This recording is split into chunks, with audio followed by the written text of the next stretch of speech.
Alistair Darling is to stand down as an MP at the next general election, it has been reported.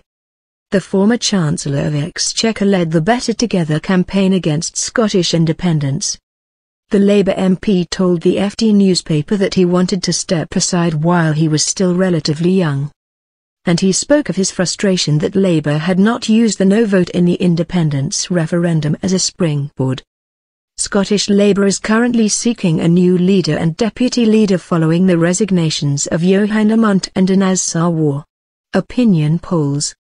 3 candidates, the MP Jim Murphy and MSPs Sarah Boyack and Neil Findlay, are standing to succeed Ms Lamont as leader, with Kezia Dugdale MSP and the MP Katy Clark vying to become deputy. 2 recent opinion polls have suggested Labour is on track to lose the vast majority of its Scottish seats at Westminster to the SNP at the next general election. Mr Darling, who represents the Edinburgh South West constituency, told the FT that he believed Mr Murphy was the right man to revive the party's fortunes north of the border. But he was quoted as saying, "My frustration is that we actually won the referendum. You can't say it often enough. We made the arguments, we had confidence in ourselves."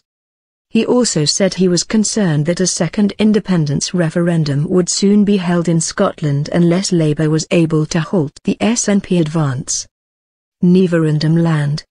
Mr Darling added, "Most people in Scotland don't want to be living in referendum land."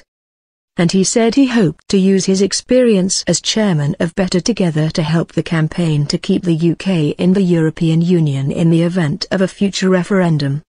Mr Darling entered the House of Commons in the 1987 general election.